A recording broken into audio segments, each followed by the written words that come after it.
Seems almost a message coming from space. Chapter 4. The house looked exactly the same from the outside, or almost exactly the same. Around Miss Spink and Miss Forcible's door were blue and red light bulbs that flashed on and off, spelling out words.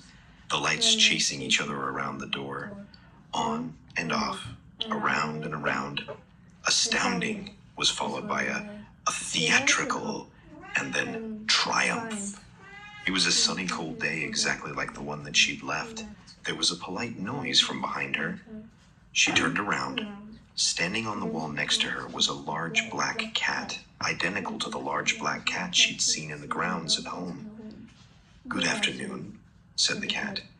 Its voice sounded like the voice at the back of Coraline's head, the voice that she thought words in, but a man's voice, not a girl's. "Hello," said Coraline. "I saw a cat like you in the garden at home. You must be the other cat." The cat shook its head. "No," it said. "I'm not the other anything. I'm me." It tipped its head to one side. Green eyes glinted. "You people are spread all over the place. Cats, on the other hand, keep ourselves together. If you see what I mean." "I suppose. But if you're the same cat I saw at home, how can you talk?" "Cats don't have shoulders, not like people do." But the cat shrugged in one smooth movement that started at the tip of its tail and ended in a raised movement of its whiskers. "I can talk." "Cats don't talk at home." "No," said the cat. "No," said Coraline. The cat leapt smoothly from the wall to the grass near Coraline's feet. It stared up at her. "Well, you're the expert on these things," said the cat dryly. "After all, what would I know? I'm only a cat." It began to walk away, head and tail held high and proud. "Come back," said Coraline. "Please, I'm sorry. I really am." The cat stopped walking, sat down, and began to wash itself thoroughly, apparently unaware of Coraline's existence. We could be friends, you know," said Coraline. "We could be rare specimens of an exotic breed of African dancing elephants," said the cat. "But we're not. At least," it added cattily, darting a brief look at Coraline, "I'm not." Coraline sighed. "Please, what's your name?" Coraline asked the cat. "Look, I'm Coraline, okay?" The cat yawned slowly, carefully revealing a mouth and tongue of astounding pinkness. "Cats don't have names," it said. "No," said Coraline. "No," said the cat. "Now, you people have names. That's because you don't know who you are. We know who we are, so we don't need names." There was something irritatingly self-centered about the cat, Coraline decided, as if it were, in its opinion, the only thing in the world or place that could possibly be of any importance. Half of her wanted to be very rude to it. The other half of her wanted to be polite and differential. The polite half won. "Please, what is this place?" The cat glanced around briefly. "It's here," said the cat. "Oh, I can see that. Well, how did you get here?" "Like you did. I walked," said the cat. "Like this." Coraline watched as the cat walked slowly across the lawn. It walked behind a tree, but didn't come out the other side. Coraline went over to the tree and looked behind it. The cat was gone. She walked back towards the house. There was another polite noise from behind her. It was the cat. "By the by," it said, "it was sensible of you to bring protection. I'd hang on to it if I were you." "Protection?" "That's what I said," said the cat. "And anyway," it paused and stared intently at something that wasn't there. Then it went down into a low crouch and moved slowly forward, 2 or 3 steps. It seemed to be stalking an invisible mouse. Abruptly, it turned tail and dashed for the woods. It vanished among the trees. Coraline wondered what the cat had meant.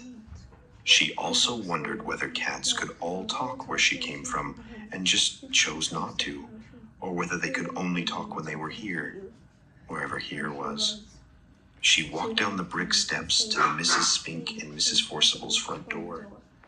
The blue and red lights flashed on and off. The door was open, just slightly. She knocked on it, but her first knock made the door swing open, and Coraline went in. She was in a dark room that smelled of dust and velvet. The door swung shut behind her, and the room was black. Coraline edged forward into a small anteroom. Her face brushed against something soft. It was cloth. She reached up her hand and pushed at the cloth. It parted. She stood blinking on the other side of the velvet curtains in a poorly lit theater. Far away, at the edge of the room, was a high wooden stage, empty and bare, a dim spotlight shining onto it from high above. There were seats between Coraline and the stage, rows and rows of seats. She heard a shuffling noise, and a light came toward her, swinging from side to side. When it was closer, she saw the light was coming from a flashlight being carried in the mouth of a large black Scotty dog, its muzzle gray with age. "Hello," said Coraline. The dog put the flashlight down on the floor and looked up at her. "Right, let's see your ticket," he said gruffly. "Ticket?" "That's what I said, ticket. I haven't got all day, you know. You can't watch the show without a ticket." Coraline sighed. "I don't have a ticket," she admitted. "Another one," said the dog gloomily. "Come in here, bold as anything. Where's your ticket? Haven't got one." "I don't know." It shook its head, then shrugged. "Come on then." He picked up the flashlight in his mouth and trotted off into the dark. Coraline followed him. When he got near the front of the stage, he stopped and shone the flashlight onto an empty seat. Coraline sat down, and the dog wandered off. As her eyes got used to the darkness, she realized that the other inhabitants of the seats were also dogs. There was a sudden hissing noise from behind the stage. Coraline decided it was the sound of a scratchy old record being put onto a record player. The hissing became the noise of trumpets, and Miss Spink and Miss Forcible came onto the stage. Miss Spink was riding a one-wheeled bicycle and juggling balls. Miss Forcible skipped behind her, holding a basket of flowers. She scattered the flower petals across the stage as she went.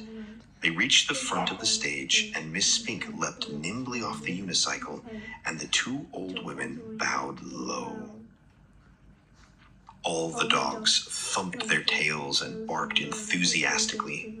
Coraline clapped politely. Then they unbuttoned their fluffy round coats and opened them up. But their coats weren't all that opened. Their faces opened too, like empty shells, and out of the old, empty, fluffy round bodies stepped 2 young women.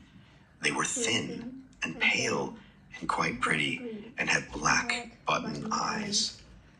The new Miss Spink was wearing green tights and high brown boots that went most of the way up her legs.